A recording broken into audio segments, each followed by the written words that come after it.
On today's episode of the College Lacrosse Show, we do a preview of all 8 tournament games this weekend, and we also draft who we would want to play if we were the top 8 teams. Take a little rule from the PWHL. Should be a great episode. Let's get right into it. Episode 14 of the College Lacrosse Show.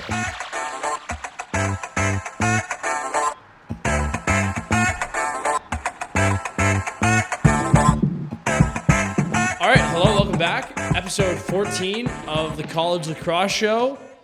74 teams start out in Division I men's lacrosse. 18 are still alive, still practicing today.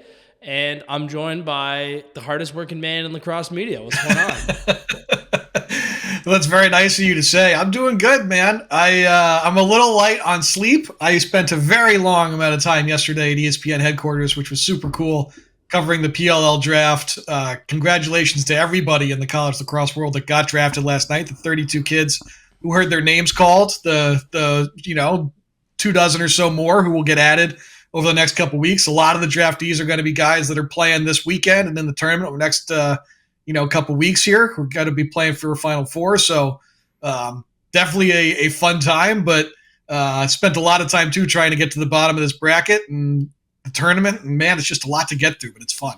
It is. It certainly is a lot to get through. And credit, by the way, to the PLL. I enjoy those full press conferences that they post in its entirety. I frankly think the NLL should consider doing something like that. And credit to you and all the other media folks who did a good job covering all the big storylines all year or all day. But it was interesting just to hear pretty candid thoughts from all of the guys. Just kind of interesting to hear where their thoughts were at. Okay, so we decided, well, actually, let's just talk about last weekend really quick. I went to the Ivy League tournament. I saw both the Cornell games, didn't catch the Harvard game because I was so tired. I'm sure you thought it ruled. Yeah. Yes, I was a big fan. In the fourth quarter of the championship game, I just kept yelling, "I'm so happy." After every time we'd score. So, yeah, it was great. Cornell looked really good in person. CJ's bigger in person than you realize, and the quality of the ball movement is really impressive. Goldstein and Long are all very good. Princeton is pretty much at that level except for the faceoffs, and I think it's going to kill them. I think they're in trouble. They are currently the 57th best faceoff team in the country. You don't have to be awesome at faceoffs, but 57th is going to be tough. And then, boy, what a weekend in the ACC. I feel like I'm right again for buying Q stock. I bought it, and then I kind of hedged.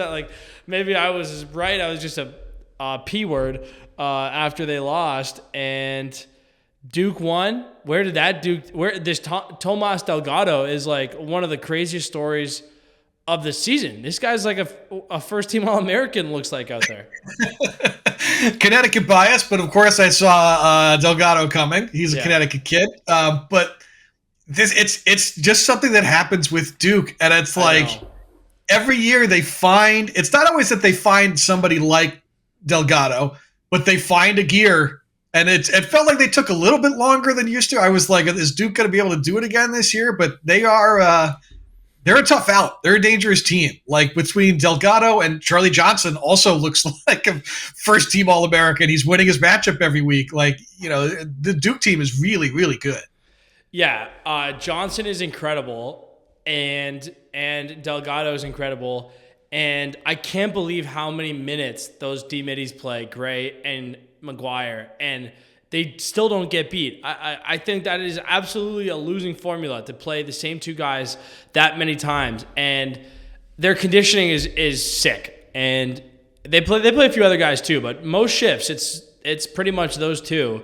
And then the other thing that I think has really helped them kind of under the radar is Jamison has really found another level here late in the season, and they are hard to score on. I still think the offense is a little creaky, but man, they are legit on defense.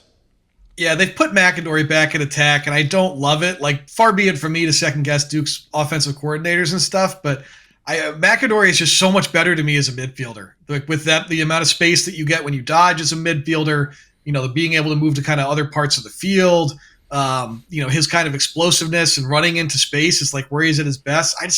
I love him as a midfielder. I do not love him as an attackman. So he's there now, and obviously they found guys like Delgado to step in the midfield and pick up some slack. But I really like it. I feel like they're at their best if McAdory is a midfielder. Yeah, I agree. But at the same time, and the other thing that they've gotten in recent weeks is Johnson and Slaughter really starting to look like the kind of duo that we thought they were going to look like. And you need your goalie to have a good day on Duke because they're scoring a lot from distance. They're not creating a ton of good looks. They're scoring a lot of outside shots, but they're really good shooters. So you're going to need to just, I sometimes think there's not a whole lot you can do to limit those. You got to get good midfield play out of your D-middies, and then, your goalies has to have a good day. And I think Carolina probably wanted some of those back. And then, Cuse, they didn't score very much. Cuse looked pretty good. And the other thing that Duke is also might kill them is the clears. They're still I know, they're horrible. It's hard to figure out a good staff and a smart team finding their peak at the right time, but they can't clear the ball. And didn't get a chance to watch too much else. I was in Ithaca, so obviously the big story was Army. I don't think there's anything original that you and I can kind of bring to this topic. Did Army deserve, as a lacrosse team, to get into the tournament? Yeah, probably. They're better than some of the other AQ if Harvard was to play against Army. I think we both pick Army, as would most of the rest of the country. But if you don't play a good schedule and you get some bad luck, like Yale having a down year, it happens, and you lose in the semifinals to a team that you're better than. It happens. Yeah. So good for Colgate and kind of move on, I think. I think the thing that you mentioned is a lot with Army people make of like the RPI and like the schedule sucks and all that stuff.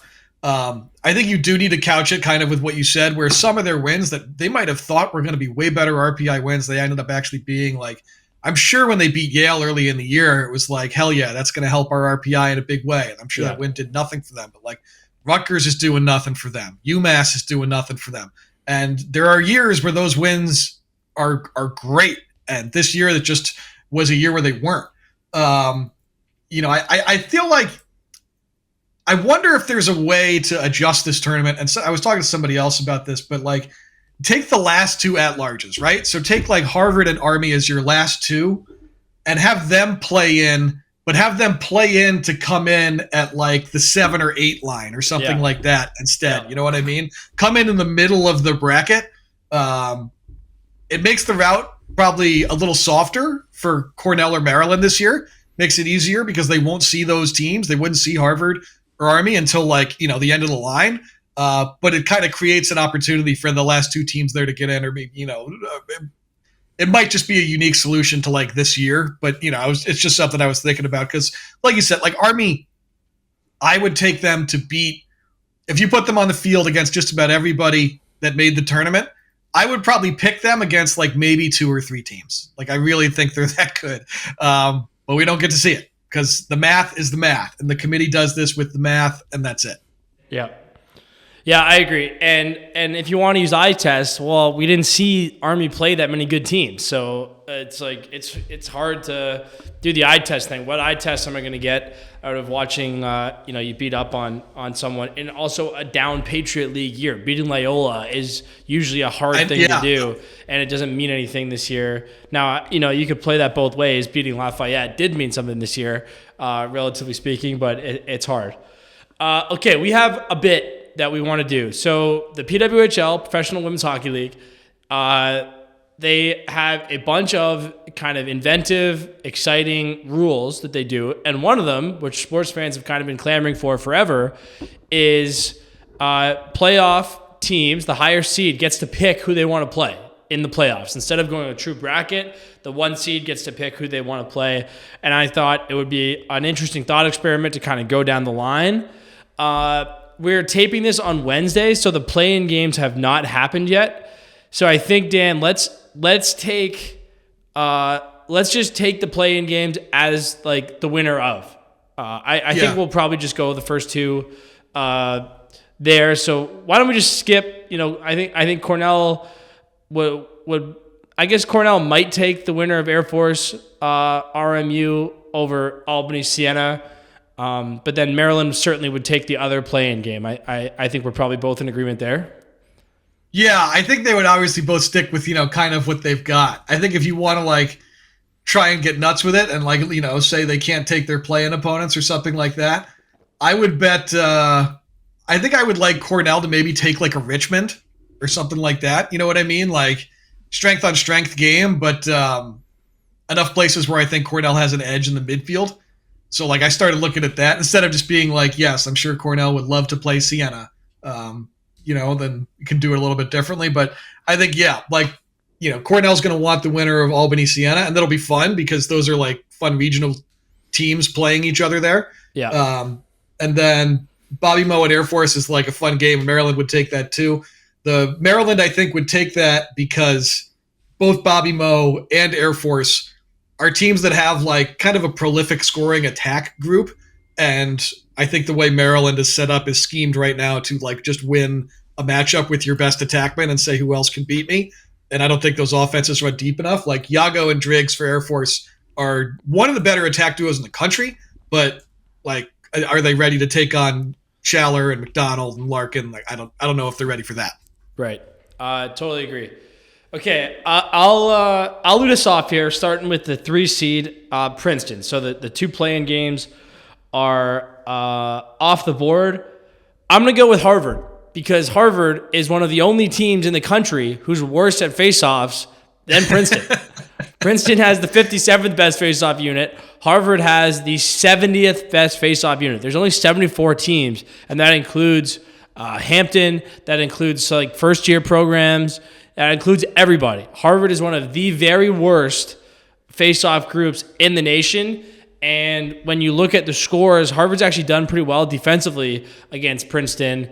But if you give that offense a differential, 1, they're a great offense, so it's going to be hard to compete with. And 2, they're going to be so excited that they get the ball all the time. It's the whole bench is just going to be celebrating hallelujah. McMeekin is going to be fired up. So if I'm Princeton, I want Harvard, even though I've already played them twice. I'll take the face-off differential and be laughing. I was thinking the same thing when I was looking at Princeton. I was just well, who's the worst face-off team in the field? That's where I'm immediately going. So if we just go kind of the next one down, I'm going to the 4 seed Ohio State. And if I'm Ohio State, I'm playing a matchup that honestly I think could have even happened. It wouldn't have been crazy for the committee to have made this happen. But I'm okay playing Georgetown if I'm the Buckeyes. I look at the Ohio State defense and the matchup with the Georgetown offense. I see Aiden Carroll obviously as the party starter there. The Ohio State defense has a player made to delete that kind of player with Bobby Van Buren. You could even use Cullen Brown in that matchup. But really where I see the strength for Ohio State here is they can hold matchups like crazy. Their rope unit's awesome. Their close defense is all super athletic and can just stay on guys. So I don't see the Georgetown offense as a group of 6 guys where they can run by you and win individually and score a ton of unassisted goals. And I think if you can't do that against Ohio State, it really becomes difficult to force them to slide, to rotate, to really do anything that makes them uncomfortable. And I don't think Georgetown's going to be able to win against Ohio State in transition. And then I will also say we have seen it's been a while since we've seen one. They've been hotter lately. But Georgetown has put out some stinker shooting performances this year in a couple of games. And if you do that against FIOC, if you show up with a bad shooting day against FIOC, the game's over the second you get off the bus. So I think if I'm Ohio State, I love my personnel against Georgetown in particular. Yeah, I think Ohio State doesn't want to see the very best offenses.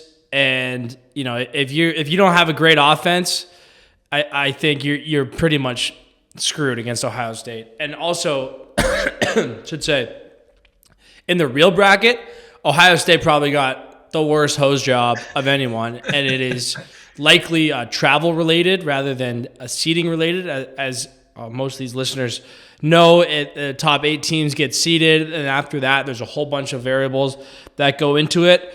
Can Ohio State beat Notre Dame again? Yes, of course. Ohio State this year has been better than Notre Dame in almost every metric, and the eye test says they're better, and that includes the win. Would I want to see as a 4 seed a hungry Notre Dame team coming to town? No, I would not. And I think if you gave Ohio State coaches and fans and players truth serum or had 3 beers with them in 3 years, they would say, yeah, that was a bit of a screw job. Now, I thought it was interesting. Matt Ward was talking about it on, I think, the ACC semifinals with Anish during the game. And they're like, could you imagine if Notre Dame's going to Ohio State? And that ended up being what happened. And Ward said, when he was a senior, they had a hard Notre Dame team in the first round that they probably didn't deserve. They deserved better, and it kind of like got some momentum going. So that can be the case too. Like, if Ohio State wins that one, they'll feel like they're rolling. Okay, now we're up to 5th, Penn State. I think I'd probably take Towson here, just because they're very talented. They have some legit guys, but Colgate's got that ride. Colgate's got the team of destiny vibes a little bit. You're dealing with one of the hottest teams in the country. That's one of the interesting things about the tournament, by the way, is a lot of the top seeds come in after a loss because they're all in the same conferences. So you deal with a super hot Colgate team that you've already played once. Obviously hard to beat a team twice. I'd probably take Towson, a very talented team, very good team, but Penn State probably feels like they're a little bit better than Towson at almost every spot. Yeah, that's a good shout. I was, when I was doing this, I was like, who wants Colgate right now? I don't know. It's tough, man. They just won 3 straight conference tournament games, all of them away from home. Like they're feeling it right now for sure. So it was tough for me to find a team that beat Colgate. Honestly, I can keep going down the line. I was going to go to Carolina next because I was like looping around the bracket in a circle. Yeah. But if I was Carolina, I thought about giving them Colgate. And I kind of liked the way that felt because I don't know if Colgate has the individual defenders that can handle Duffy and Petro by themselves. And then Carolina is in a much better position if you create offense for them. And Colgate, because they play so aggressively and with their ride and everything, they can be kind of risk takers and bordering on reckless at times. And when they do that, you can create offense for the opponent. And Carolina is a team that will score a ton of goals that way. Like if you give them one, they're going to take it from you.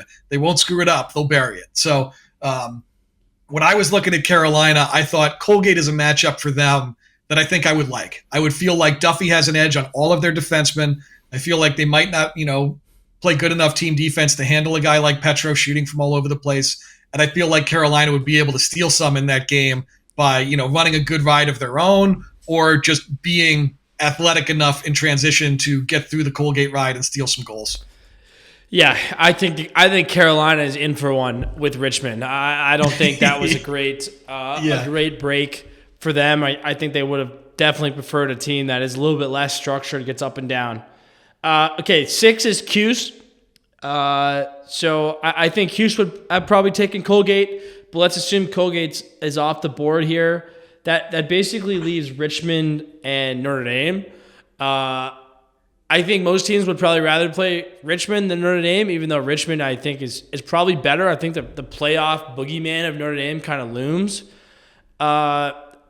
Cuse has already spanked Notre Dame, relatively speaking, twice. Like, would you go for a three-peat? Would you be like, we have these guys scouted, we know what's going on, we just beat them? That scares me. So I'm going to give Cuse to Richmond, another strength on strength here of a good offense versus a very good defense.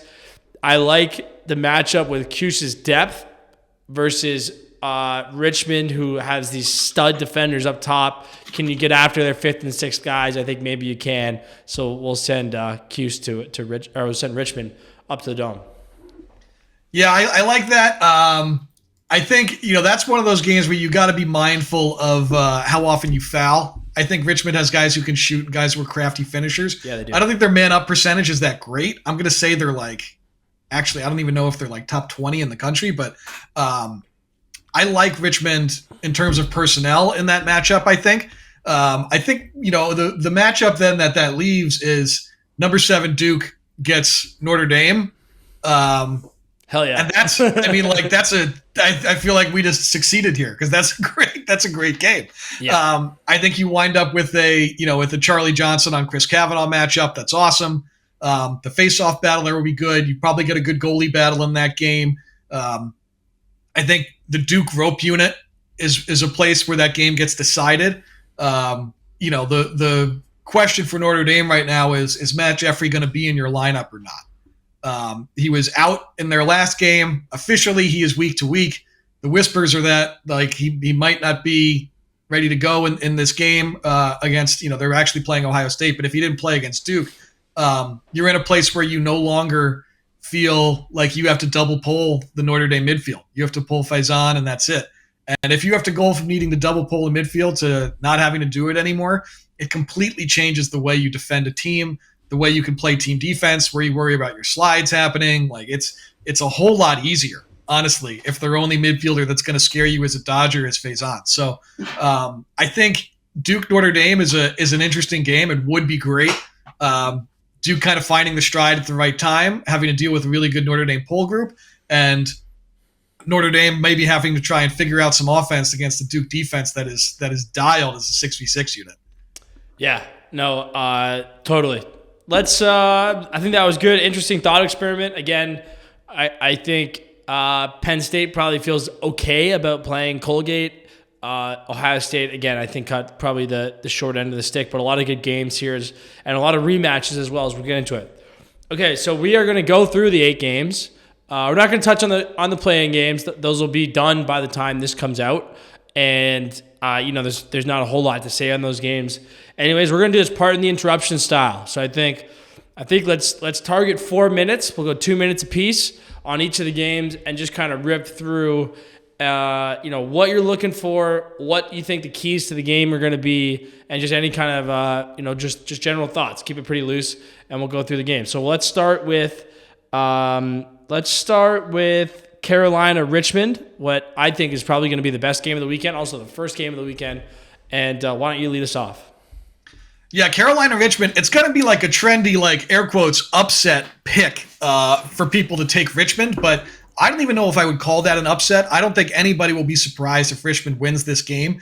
There's a couple of things that you can pick up on from Carolina lately. One is that Owen Duffy, I don't think, is 100%. He looks like he's clearly carrying an injury, and he's going to have to deal with that against a close defense group that is just stacked. Mitchell Dunham became a pro last night. He is a monster for them down low. All their close defenders are big, physical, mean. If you're carrying an injury, having to play against that group in particular, it's straight to the ice bath the second that game is over. So it's tough to see Carolina kind of handle the close defense of Richmond. And again, Richmond, great goaltender in Vigu. We've seen before that with Vigu, if you don't make him move, if you don't have some deception to your shot, then it's tough to beat him. And Petramala at times can just throw like the lacrosse version of here's a 100-mile-an-hour fastball, see if you can hit it. Vigu can hit it. He'll save it. So it'll be up to Petramala to make sure his shooting is on point in terms of deception for that offense to be successful. And then Duffy, get ready to, you're going to have to fight through whatever's going on with the lower body there, because I don't think Carolina can win without those two doing the bulk of the work. But it's a hard of a matchup as maybe they could have expected to get in the first round. Yeah, I did a preview for this game that's out today. You should go read it. And I wrote, and I think this is true, the 2-on-2 matchup between Duffy, Petramala, Dunham, and Hunter Smith is going to decide the game. If Carolina wins that matchup, especially if they win it by a lot, I don't see a scenario where Duffy and Petramala have big days and they lose. As those guys go, Carolina goes. And same, I think there's no path for Carolina if those guys get basically shut out or held off the scoreboard for them to win. Those Richmond guys are capable of guarding those two guys. Dunham, I think, is a Canadian, helps off ball. He's fucking mean, and he's going to make it a long day for Petro. Petro looks like a really tough kid out there. He's taken a lot of big shots this year, scored some big goals. So I'm not saying he's soft, but he's gonna have some introduction to the NCAA tournament vibes this weekend. And if Carolina can get after the midfielders a little bit, I think that they can have some success. The big equalizing factor, obviously, for UNC is the faceoffs, and they also have one of the best rides in the country. So mathematically, UNC very efficient. They got to hit shots. That's I think the thing I've really noticed about Carolina recently. It's a struggle for them to get looks, and when they do get good looks, they're just not scoring enough, and they're not scoring from deep, and that can be a challenge, especially against a good goalie. Yeah, I don't know if I see like you said, I don't see a path to victory for Carolina if Duffy and Petramala aren't being themselves. If they go quiet, or if Smith and Dunham win the matchup, it's a long day for Carolina. Barring them finding their own like Tomas Delgado or someone who comes out of nowhere for them and just like has a hat trick at it, and we didn't see it coming. Yeah, I think viewers of the show, listeners of the show, are probably like, can you guys make up your minds? Is it, do we need more midfield or more Duffy? More midfield, more Duffy. It's like, well, the midfield stuff hasn't really come through. So it's, it's going to have to be Duffy and Petramala and the rest of the crew there. Okay, 15 more seconds. I think I'm good. I think we're off to a great start here. I think we're good, yeah. Okay, let's jump right into the 7-10 game, which is Duke versus I just lost my my bracket here. Duke versus Georgetown. Duke Georgetown, yeah. You lead us off. All right. Well, Duke, as we said, has kind of found good form recently. I know they didn't win the ACC title, but they played their way to that game, and they're doing it kind of with defense. So, Georgetown right now has been a team that's crazy hot as an offensive team. I think they're outscoring their opponents like 40-something to 20 over the course of the Big East tournament. I know the Big East is bad, but it's still like notable if you can lopsidedly blow everybody out on your way to a Big East crown. Fulton Bayman, Jack Ransom, they're getting a lot from the supporting cast right now, excuse me, which makes them, a more difficult team to defend. Early in the season, it felt like if Aiden Carroll wasn't shooting well or something, they just weren't getting enough from these other guys to be impactful. But that has changed over the last, call it 2-3 weeks. I think a matchup, if you're going to look at like a matchup where the game can get decided, it's Ty Banks and McAdory. As much as Duke has found, excuse me, man, as much as Duke has found, a supporting cast of guys with, like we say, Delgado and Ben Johnson's form in recent weeks has been much, much better. If McAdory isn't part of their offense or isn't able to kind of separate from his man and have an impact as a feeder, not even just as a shooter, but as a guy who's just going to keep you honest by whipping passes through your defense over and over again, then Duke's offense, all of a sudden, it becomes very flat to me. It becomes very much like, I hope, we can just have somebody run down the alley, get it through X, attack on the backside, and it becomes very simple. McAdory makes it complicated. McAdory throws in the wrinkles that make them tougher to guard. So Ty Banks getting the better of that matchup and making Duke a much more easy team to defend as a result can totally shake the outcome of that game to me. Yeah, I think this is an extremely likely two-pole scenario as well, with the way Delgado's playing. Johnson's playing well. Sloat's playing well. Sloat's ability to shoot on the run is sick. I mean, that kid can really, old school, just hammer it. And I would expect Georgetown would short stick Curtius and kind of see what they get there, playing with a little bit of house money as a slight underdog in this game.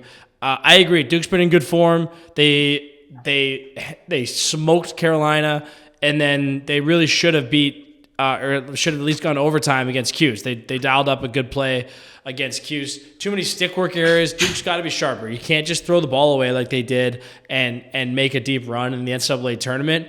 And then Georgetown, we haven't seen a lot of them recently. They haven't played a lot of good teams. I don't think anyone, not anyone, but I don't think a lot of folks watched the Big East tournament because, it's just kind of a mess this year. So we'll see what they do against a good team. It'll be nice for Georgetown as a team that's had some pressure on them in recent years to just say, screw it. Let's let it rip this year, and let's go after this team. They're talented. Aiden Carroll going as high as he did last night shows you what teams think of him. But again, Johnson has really been excellent. So this feels, again, like depth is going to matter on offense for Georgetown. You have to beat Duke with ball movement. You're not going to beat Duke with a high ISO unassisted rate. You're just not going to win enough of those matchups unless McGuire or Gray is hurt, which is possible. McGuire in particular is pretty banged up in recent weeks. So, but fuck, that dude's an animal. So it just doesn't seem like he's coming out. Yeah, I think other things I would note. Ransom is a freshman. Miller is a freshman at Georgetown. Those are two of their four top scorers. Freshmen in the NCAA tournament. It's a different environment. Tough. There's guys like Carroll who are there who are going to be able to, kind of be the leader and help steer those guys through that first experience. But a first NCAA tournament game for them on the road against a team like Duke as freshmen is a different kind of environment than they will have played in all year.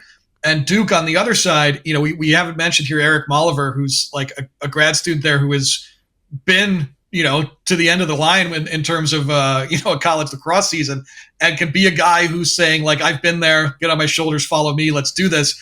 He is their leading scorer this year. He's got a perfectly balanced 32 and 32. Like, he'll do the thing that Duke needs done to beat Georgetown in the game, whether it's score, whether it's assist, off ball, with the ball, whatever it is. So Duke has a measure of experience there in key spots, even with McAdory. And Georgetown has it as well. But again, two of their key scorers are freshmen in what will be a difficult environment. No doubt. Okay, went a little over there, but that's all right. Okay, Syracuse versus Harvard is the next game. Harvard making their second trip up to the Dome this year. They, of course, won there before. I'll lead us off. I think there are two things that I care about in this game, and that is clears and faceoffs. If 'Cuse could manage those two scenarios, they should be fine. Harvard is the best, or the top 5 riding team in the country. They are one of the worst face-off teams in the country. 'Cuse has not cleared it well recently, but Mullen has been pretty good all year at the X. They need to manage those scenarios and then be good in the clear and on the face-offs and really accentuate the possession game, because when 'Cuse has the ball, and especially when they're playing from the lead, they're very good. The offense looked how you want it to look on the weekend. Finn was very good, I thought, as the off-ball midi. Then I love Anderson on the second line midfield coming in and just giving them some juice. A few turnovers, but also at least you feel like when he's out there, you're attacking the defense and you're making them kind of earn something. And then the offense is talented. Splina's playing very well. Hiltz is playing very well, a first round pick. And, Leo continues to be one of the most productive midfielders in the nation, especially against really good teams. So I think if you're curious, if you can manage those first two, I think you feel all right. I think when I looked at this game, I was thinking, usually you would say, well, it's going to be in the Dome. They're going to have the Dome crowd. It's going to help them. But Harvard has already overcome that. They won this game in the Dome earlier this year. If I'm 'Cuse, I want to play a very similar game to the game we played last time. Because what happened in that game, if we remember, 'Cuse was up, I think, 4-0 in a couple of minutes, in the blink of an eye. And then all of a sudden, Graham Stevens turns into prime Blaze Reardon in goal, and Syracuse just can't get anything by him anymore. And if I'm Syracuse, I'm saying, I bet you can't do that twice. I bet your goalie can't do that twice. Because they really kept getting good looks in that game, and Stevens was just saving everything. They even had looks down the end of the line in that game to tie it and maybe come away with a win. And they're just a great day from the Harvard defense. And again, from their goaltender, kind of allowed Harvard to climb back into that game and really gave them the energy and the momentum to pull ahead in the second half. The other thing I would say is, we've talked about it before as something that can undo Syracuse, but 'Cuse has to stay out of the penalty box. I know you had mentioned faceoffs as a key stat. Man, Harvard scores on extra man half the time. They're 500 on the extra man. If you foul Harvard a bunch of times, Sam King and Jack Spidell, they're going to carve you up. They're going to really, really hurt you around the crease. So Syracuse has to play a cleaner game and cannot be, getting the dumb hit late hit 80 yards from your own goal, the slash that you throw when you're riding at some, those penalties will bury you against Harvard. Their extra man will convert. So those are the places I'm really looking. And then, I would say the other thing I would look for is, as I mentioned, King and Spidell and extra man, they are super smart, and they will find the bad spot in your defense in the 6-on-6. So it's a big game for Coach Oderna to get his guys dialed as a unit. I think in individual matchups, they probably feel great about where they're at, with Figueres and Dwan probably feeling okay. We can cover these guys as Dodgers. But if you don't play good 6v6 defense against Harvard, they find spots around the crease, they find little openings, and they all play well on the same page. They're super organized and efficient. So they will not beat themselves on the offensive side of the field. Your defense has to play well enough to really limit them. Yeah, 8 more man-down opportunities in the 2 games for 'Cuse. 6 against Notre Dame and then 2 against Duke. So, again, it's going to bite them at some point. And I agree with everything you're saying. The only thing I think that makes you feel really good for 'Cuse is Michael Grace, I think, has undeniably gotten better as the season's gone on. And that they're at least capable of being really big and long and disruptive off the ball, which you need against Harvard. They're going to throw a lot of different stuff at you, and they throw a lot of different stuff at you, and you need to have just having some length down there is important. The other thing I think that helps with the face-off differential is it helps to keep Cuse a little bit more fresh, especially on the defensive side. It's not a deep group, so I think that should help them. After Rice, they really liked English as their next best D-midi, and then it seems to get a little bit hairy after that. Jake Spleen has been in there a bunch recently. The Hoddle plays a little bit back there, but keeping Rice basically on the field more is going to be helpful. Face-offs are a good way to do that. Okay, we're rolling. Let's go to number 5, Penn State. Taking on Colgate this weekend. They've already played once this year. This is one of the other rematches from the first round, or from the regular season. Penn State avenged last year's loss and really took it to Colgate in week 1. Penn State is one of the best clearing teams in the country to go against that Colgate ride. And, I'm not really sure what to say about this one. I think Penn State's better than them. I think if they can manage the chaos and play at their own pace, they should be okay. But this is a run for Colgate when they really feel like a team of destiny, and we'll see what happens. Yeah, I think if you're Colgate, you want to try and see if you can blitz Penn State early. Jack Frack has had some up and down games down the stretch where he hasn't been, like, statistically he's still good, but he hasn't been like the clear All-American teamer kind of goalie that maybe he was expected to be early in the year.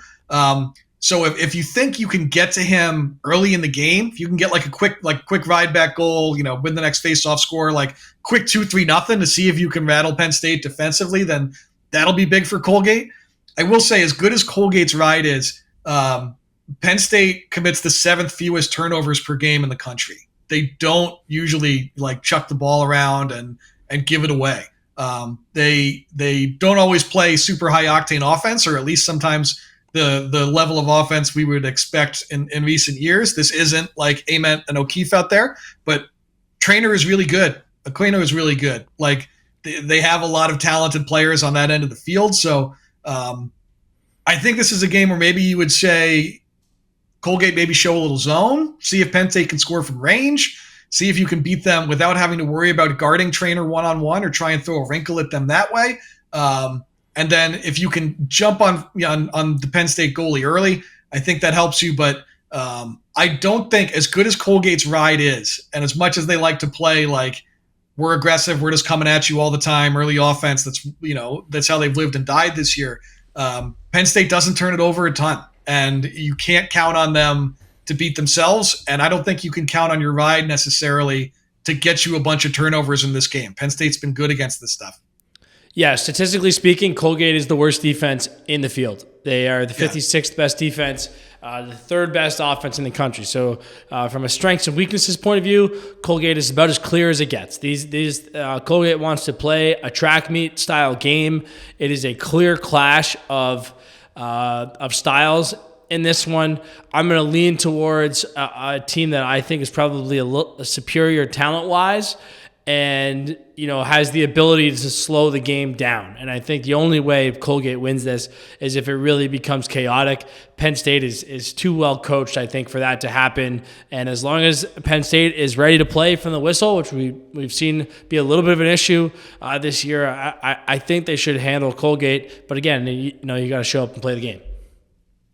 Yeah, I think again, like, hopefully it doesn't come down to replay in this one. Penn State, I'm begging for you to not have this come down to replay in some kind of way. But I Penn State, as you said, I think talent-wise they're better. I think Colgate sometimes can't help themselves. They only play one way, and sometimes it doesn't even matter if playing that way can increase the chance that they lose the game. Like, they lost to Virginia this year, I'm convinced, because they only want to play a track meet. And the only way that Virginia was beating people this year was in track meets. Like, if Colgate just slows it down, they probably beat Virginia. But they don't do that. It's not who they are. They only play that way. So as much as I respect that, I think it'll be hard to do that against Penn State. Yep, totally agree. Okay, we're right on time there. Let's go to Ohio State, welcoming Notre Dame into Columbus. And this one is going to be a slugfest. The last one was a slugfest. Ohio State has beat almost everyone they played this year. Very infrequently do they beat them by a lot. The scores are pretty low, and Ohio State, is just a machine that keeps going. Again, they are the better team going into this. I believe they're more talented, especially on that Ohio State defense. But it has been 8 straight NCAA tournament wins for Notre Dame, and they're one of the most experienced groups in the country, and that is what scares you, I think, if you're a Buckeyes fan. Yeah, I think the Buckeyes fans, rightfully so, as we said when the bracket came out, we're just like, what do you mean we have to host Notre Dame? Are you kidding me? Having the 2-time defending champion come into your building is tough. But as I kind of mentioned earlier, I think a key to this is Matt Jeffrey playing or not. If Matt Jeffrey's not playing and you look at their midfield and it's Faison, and then it becomes like, all right, well, what are you going to get from Will Angrick, from whoever? Fisher, Buzenkill, Finley. I think Seymour has looked better lately. But I don't trust any of those guys to draw slides consistently against Ohio State. I think, and Ohio State knows it's probably going to be Faison, the guy they need to be doing it. Like, we're going to pull Faison, and then, you could even use just Cullen Brown on Faison and be like, all right, let's see the athleticism, and it'll be fun to watch. But I don't know if Notre Dame's going to be able to really consistently make the Ohio State defense uncomfortable. I also don't know what kind of shots they're going to be able to generate that are going to give Fayok a problem. This is not a just hum it by him kind of game. For that reason, I think it's critical that Jake Taylor be a major part of the game plan and be involved. If you're going to beat Fayok, it needs to be like super high percentage looks. They need to be on the doorstep. They need to be ones that are deceptive. A 12-yard shot like around your man is a save. A 12-yard shot that doesn't like change levels or you don't just add any deception to is a save. And I don't know if I see enough guys right now in Notre Dame that are gonna really apply pressure in a way that's going to make Ohio State uncomfortable. Like, Chris Kavanaugh might go at Bobby Van Buren a couple times, might get a couple goals, but I don't know if it's enough for them to come out of Columbus with a win. Yeah, and the other thing about Jeffrey being out is, he's awesome, and he's a great initiator, yada, yada. But the bigger thing to me is he's the only lefty. They're going to go into this game pretty much with 0 lefties on offense. It's hard to play offense that way, and I think they've kind of gotten jammed up. By the way, I think Duke gets a little bit jammed up with that sometimes too, because Maliver's playing the lefty, especially in transition. There's a bunch of times when Duke runs pretty good transition, and it ends with a Maliver step down lefty, and he's very two-handed guy, but it's just a little bit different. And you're not usually getting a lot of deception on your offhand shots. They're not as hard, and Notre Dame is going to have to figure something out there because they're playing 3 righties at attack, and then Jeffrey was really their lefty wing presence, and they got to get something out of that. I think Majerus has a decent left hand. They have guys who are relatively two-handed, but there's a difference between being relatively two-handed and being able to step in left-handed and hose one. And especially like if your righties are maybe sweeping to the middle, it's nice to have someone over there who at least can step in with their strong hand and try to shoot it. I think that's going to be an issue. And again, Fayok is going to be big. If Notre Dame has a chance, it feels like Richard Daly is pretty much going to have to match Fayok, and they're going to have to just make it a 9-8 slugfest where you don't know what's going to happen. Is this defense on Notre Dame capable of doing that? Yeah, I think so. I think they're that good. Schwitzenberg and Johnson have been on this kind of Charlie Johnson for Duke. We talked a lot about him. Schwitzenberg is basically on the same path. Like he's very good as well. Ben Ramsey is a stud. You have Light and Van Buren going against each other, 2 of the most talented division on-ball guys. And by the way, Ben Ramsey, new member of the Cannons, couldn't be more fired up about that. That kid's a beast. So yeah, I think this is going to be probably the best game of the weekend. I said that about UNC Richmond. I think that it's pretty much this one and that one look to be the 2 best ones of the weekend. And Ohio State, you got to defend home field. You did what you could do, controlled what you could control. The path is going to go through Columbus, and it's up to you to make that count. Yeah, I think Ohio State, as we've said all year, they have a formula and they stick to it. they play games their way, and they're as good as anyone in the country at making sure a game gets played their way. Their way of playing games is grindy, kind of rock fighty, and like by default, it's going to lead them to playing close games. And I think that's another place where it kind of becomes dangerous. Like if you get into a moment where like, look, Notre Dame needs a hero goal, like I trust Chris Kavanaugh to go get one in a 10-9 game in the fourth quarter with a minute left. You know, it might not be a situation where he's been great all day, but in that spot, like that's where you start getting your formula of like rock fight, play a battle can be a problem. Yeah, the other thing, we're going a little over on this game, but I'm cool with that. We got time. You cannot allow, if you're Ohio State, you could not allow the ride back. Kavanaugh scores, gets hit in the head, the crowd goes nuts. He's bleeding and cussing out the refs, and all of a sudden Notre Dame is the back-to-back champions again. You cannot allow big momentum shifts. I would expect Myers to be extremely stingy with his timeouts in terms of like any big run. Timeout, shut it down. You cannot let this Notre Dame team get going because we've seen them kind of fade and have these big scoring droughts. When they just get those juice goals, we talked about it last week, it's like, oh shit, here come the Irish, and especially Cav. You can't let Cav get going. Unless, of course, you're a neutral fan in which you're thinking, here we go, Cavs got to get going again. It's happening again. Or if you're an Irish fan, you're like, yes. Pat McAfee, yes. Okay. All right. Got off the rails there. Let's go to Princeton, Towson. We got 3 games left. I'll start the timer here. I watched Princeton in person. Their offense is incredibly slick. Palumbo is great. He's very good in person. It's just like there's so many times where it's like, oh fuck, who's that? It was Palumbo.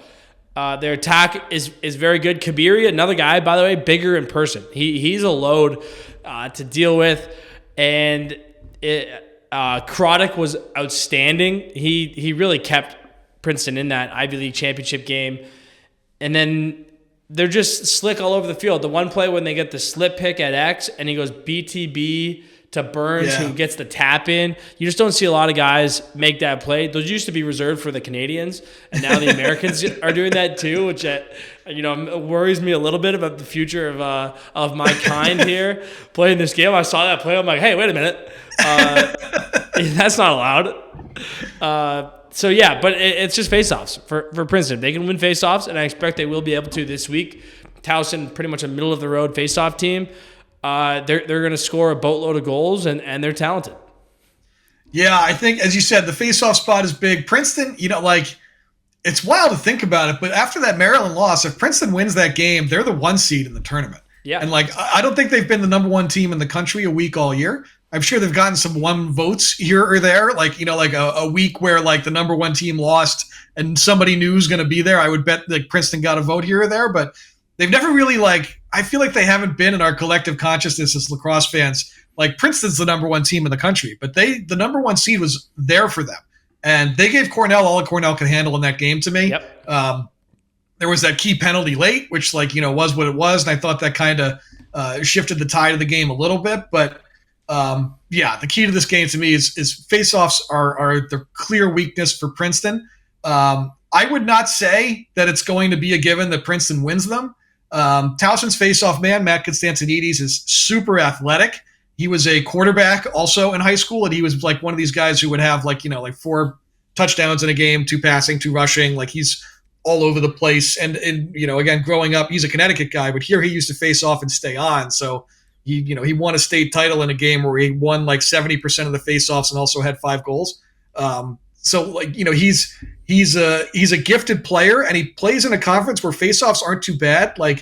Delaware has a good faceoff crew, and those guys are really hard to beat. And if you go up against them, they're probably going to hurt your numbers a little bit. But I trust Constantinides to give Princeton a hard time in that game. I think where Towson hurts is that everybody in orange and black is going to look at Mikey Weishar and be like, we got to stop that guy. Yeah. And if that happens, if it's Mulshine or Michael Bath or whoever they decide to use as the primary defender there, what else can Towson do? Because Princeton's going to score 13, 14, 15 in this game. It's going to happen. And you have to have a plan to try and keep pace as best you can. And I don't think it can just be Mikey Weishar scores 7 goals and then we'll figure out the rest. So I think for Towson, we got to find a place to get some depth. Fitzpatrick's had a great year as a shooter and a scorer. He's a freshman in a tough environment. Chop Gallagher's a nice player. Is he ready to match up with, like a guy, whoever the other one of those is, Bath or Molsheim? I don't know.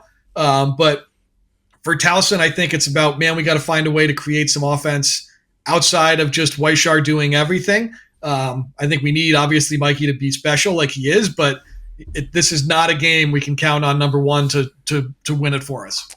Yeah, I think they'll pretty much sell out to stop him. I do think Princeton's long sticks are better than the short sticks a little bit. Again, I don't like calling guys out, but in person, it felt like Cornell's midfield was really getting after them. Cornell's midfield has done that to pretty much everybody. It's a good group, but this is the NCAA tournament, and Towson's midfield is good. Weishauer is like maybe the best midi in the country, so it's coming. We saw a ton of zone from Princeton against Cornell, and then we saw, in my opinion, being there, I think there's a lot of like weird hybrid stuff. There's a lot of times it was like, oh wait, what are they in here?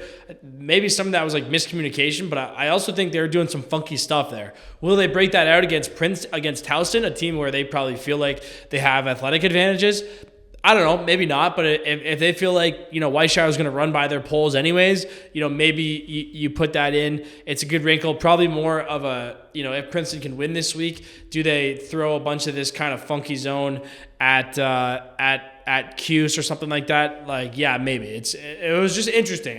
Some stuff I hadn't really seen before, and I think it's maybe just short rest after the long Friday night, trying to throw off Cornell. But Princeton's good in person, man. And when they get rolling, they got really excited. I think they kind of let the momentum come out of the sails a little bit against Cornell when the run happened against. That's obviously something you have to manage in the playoffs. Okay, we're down to the last two. We don't know exactly who's going to be in this game. So I think let's just talk about Maryland and Cornell. Maryland first. I'll start the timer. A very unusual statistical profile for the Terps. They are one of the worst offensive units in the tournament. Statistically, when you watch them play, they actually seem pretty good. They got Fayok made 19 saves in that Big Ten tournament game. That's after a nice win for Maryland against Penn State. But it's Tills and Jesse in May. And in recent years, that's really proven to be a deadly combination. Yeah, I would just have a hard time picking against Maryland against just about everybody for a while here. I think with them, and we talked about it kind of with Ohio State a little bit too. Their offense is a bunch of guys who no one is necessarily a superstar, but like somebody's going to go out there and hurt you. Like Elijah Stilba had 3 points against Ohio State, scored 2 goals against Ohio State. Like he's had 2 goals in a game one other time this year. But they're going to find the guys where they can hurt you and the guys that can beat you, and that's who they're going to lean on. We saw Bryce Ford get drafted last night. Like, Bryce is a really smart player. Everybody out there is just a really smart player. And I don't know if I trust, obviously, the defenses of Robert Morris or Air Force to be able to hang with Maryland's offense. I think it becomes fun, again, if those teams want to try and just have a track meet, because Maryland has shown this year that they can run. Air Force can shoot it. I will say that. Air Force can really shoot it.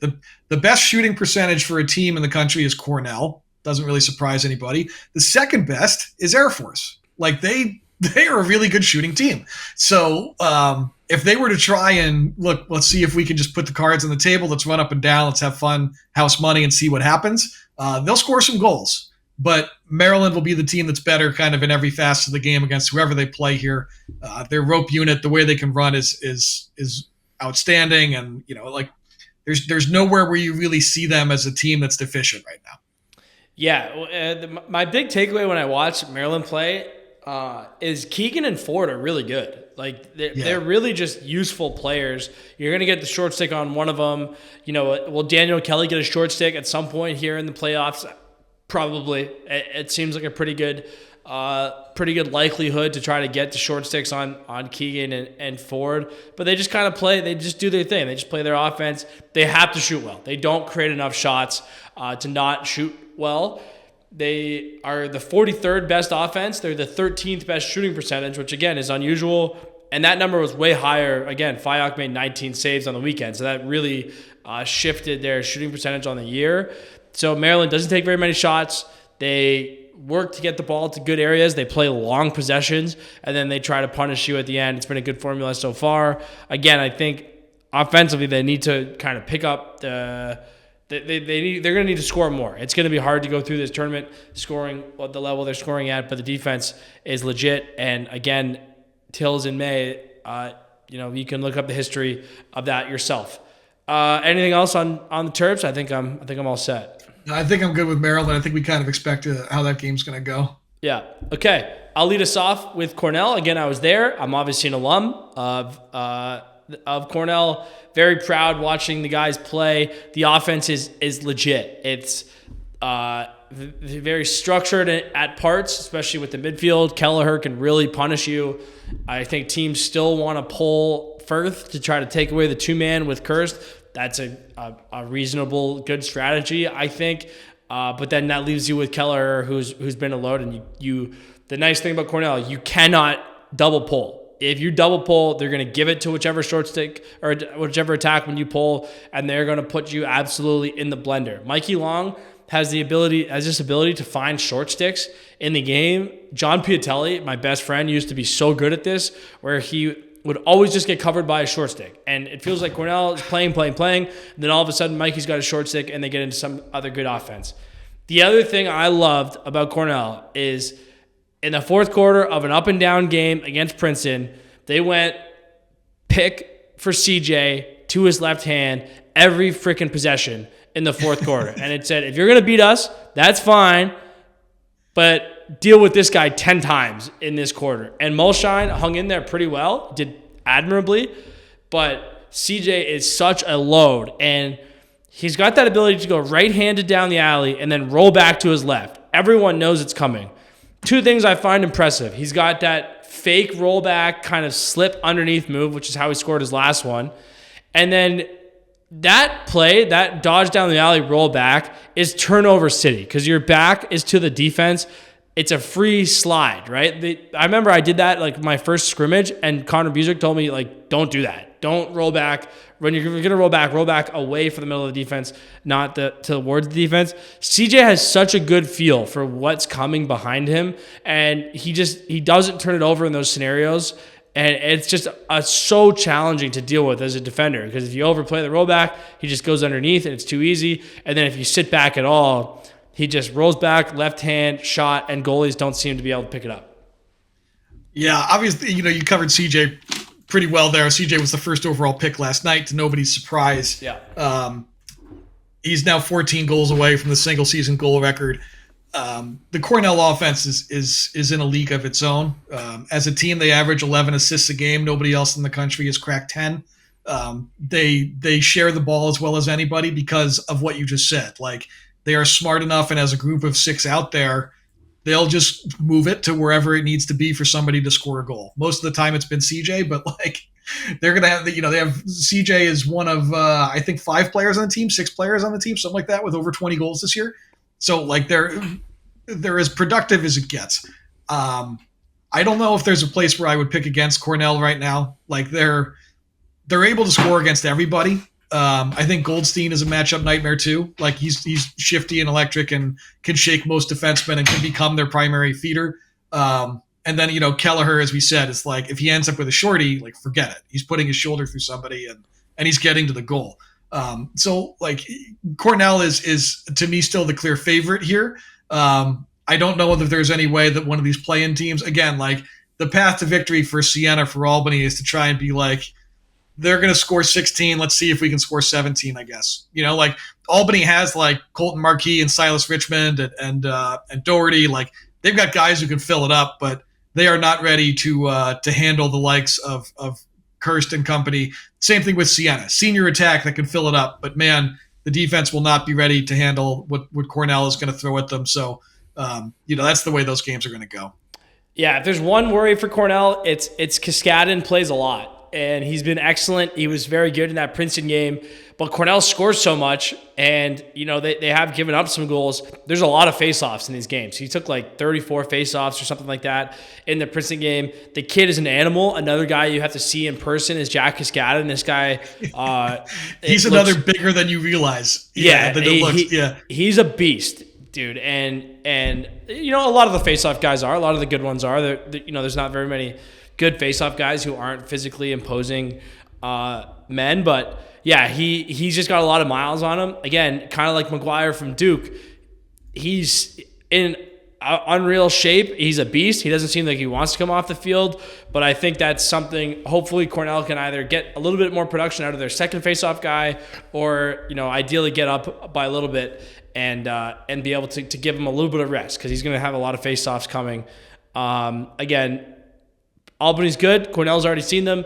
Haven't seen Siena, but we'll wait to see what that game does. And again, it's playoff time. There's no tough outs. These are good teams. These are conference tournament champions from around the country. Silas Richmond is going to play in both leagues for a long time when he's done. He's a guy who would play at almost every school in the country. So that worries you for a 16 seed to have a truly elite national player like that. That guy's a beast. If you don't know that name, get on the YouTube Google machine and check him out. Okay, that's 8 games in like 40 minutes. Pardon the interruption style. I think that was pretty good. I think we got through them. I think we whipped through everybody pretty well there. Yeah, if you want longer form stuff, I'm doing a bunch of written previews this week. I know you have a bunch of great content coming out between the PLL draft and the NCAA tournament, a really exciting time of year. Also, NLL going right into the semifinals, finishing semifinals, and then finals after that. So really the best time of year here for lacrosse fans. Yeah, it doesn't get better than this. This is like we'll get into the situation where it's like Memorial Day weekend and you're also watching the NLL finals. It's awesome. It's really, really fun. Yeah. Good lacrosse all the time. Playing games today, too. If you're a sicko, if you're looking for a sicko game, the D3 play-in games are today as well. And it's $10 a game for an NCAA. If you want to watch like a first round play-in game, one game, $10. You are a sicko if you're watching today's D3 game. Yeah, okay. I don't even know what to say to that. The free streaming crowd, I hope they eviscerate the broadcast down there. Okay, you going to go to any games this weekend? This weekend, I don't think I'm going to any games. I think I might be... Nothing really close to you, I guess. Trying to lay it pretty low. Yeah, the games aren't too close to me. There's some good high school games near me that I might try and check out. And then, of course, Sunday is Mother's Day, so I will be spending that with my wife, wishing Happy Mother's Day to my mom and everything. So no lacrosse that day other than my kids playing in the morning. Yeah, another thing I forgot to mention, Cornell being the 1 seed and having to play Sunday at 7:30, kind of brutal. They should get to play first. I don't know. Seems like an advantage for whoever plays after that. So, okay. Yeah, I will not be traveling either. I'll just be watching on my couch, like presumably most of the people listening to this, and I can't wait. So thanks for listening. That was episode 14 of the College Lacrosse Show, and we'll see you next time. See ya.